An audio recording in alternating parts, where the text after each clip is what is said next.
মাৰ যে সেইদিনা ভিডিঅ' ভাইৰেল হৈছিলে চাই ভাল লাগিল। তোৰ মা দেউতাৰ ব্যক্তিগত মুহূৰ্তবোৰৰ ভিডিঅ' বনাই ইউটিউবত দি দিবিচোন। ভাবিলো আজি ভিডিঅ'টো মই পথাৰৰ পৰাই বনাওঁ আৰু মৰ্ণিং ৱাক কৰিবলৈ আহোঁতে মই ভিডিঅ'টো বনাবলগীয়া হৈছে কাৰণ প্ৰয়োজন আছে। আপোনালোকে যোনে যোনে মোক চিনি নাপায় তেওঁলোকক মই মোৰ চিনাকিটো দি লওঁ। নমস্কাৰ, মই সুদূৰ ভাই। क्या बोला तूने? মই এটা ছাগলী চোৰ। वाओ! আৰু কেইদিনমানৰ আগতে মোৰ মাৰ এটা ভিডিঅ' ভাইৰেল হৈছিলে। ভিডিঅ' ভাইৰেল হোৱা বুলি ক'লে আপোনালোকে চাগে বুজি পায়, গতিকে সেইটো সন্দৰ্ভতে মই অলপমান কথা ক'ব বিচাৰিছোঁ। মই এতিয়া যিকেইটা কথা ক'লোঁ এটা স্লেং লেংগুৱেজ ইউজ কৰিলোঁ। মাৰ বিষয়ে বেয়াকৈ ক'লোঁ যে মাৰ ভিডিঅ' ভাইৰেল হৈছে, আৰু কি ক'লোঁ, আৰু নিজকে ছাগলী চোৰ বুলি ক'লোঁ। এইকেইটা আচলতে মই কৈছোঁ যদিও এইকেইটা মোৰ বাক্য নহয়। মানে কি হয়, সেইসকলে এইকেইটা বাক্য মানে কমেণ্ট কৰিছে, ফিডবেক দিছে ফেচবুকত, কাৰণ মই এটা ভিডিঅ' আপলোড কৰিছিলোঁ। আপোনালোকে চাইছে যদি ভাল কথা, নাই চোৱা যদি চাব পাৰিব। এই ফেচবুক পেজটোত, অসম কিশোৰ ফেচবুক পেজটোত এই ভিডিঅ'টো আপলোড হৈ আছে। অন্যথা ইউটিউবতো যিটো অসম কিশোৰ নামৰ চেনেল আছে তাতো সেই ভিডিঅ'টো আপলোড হৈ আছে।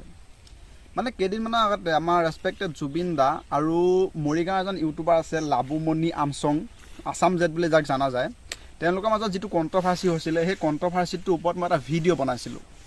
সেই ভিডিঅ'টোত মই খালি অপিনিয়নটো শ্বেয়াৰ কৰিছিলোঁ যে জুবিন দাই কেনেকৈ কৈছিলে বা লাবুমণি আমচঙে কি ৰিয়েকশ্যন দিছিলে চিনেমাখনক লৈ পেলাই।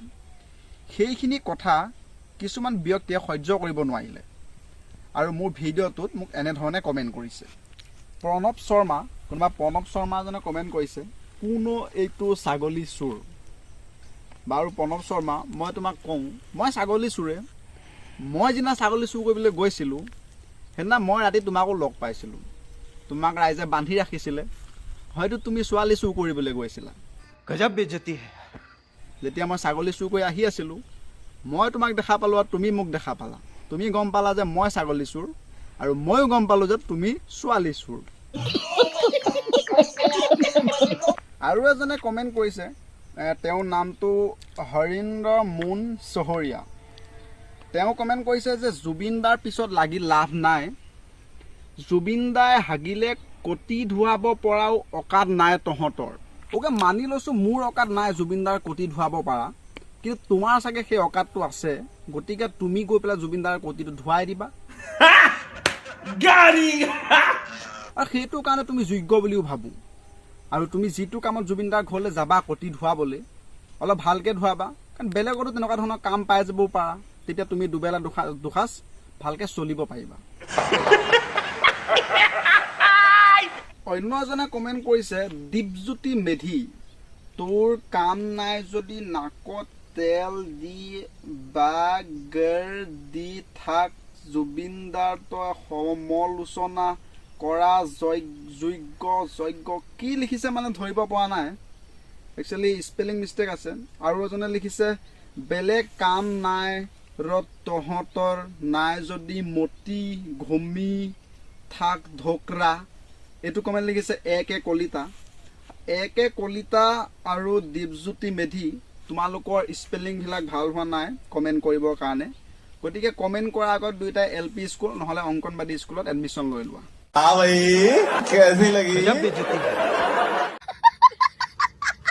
আৰু মনোজ কুমাৰ দাস নামৰ এজন ব্যক্তিয়ে কমেণ্ট কৰিছে, সুদূৰ ভাই কেলা উকিলগিৰি দেখাব আহিছ, হৈ যোৱা কথাবোৰত ভিডিঅ' বনাইছ, তোৰহে পিঠি ফালিম, আৰু এটা কথা শুন, জুবিনদাৰ গাৰ নোম এডালো হিলাব নোৱাৰ। এনেকৈ কিবা কিবি ঢেৰ মানে এটা দীঘল কমেণ্ট লিখিছে।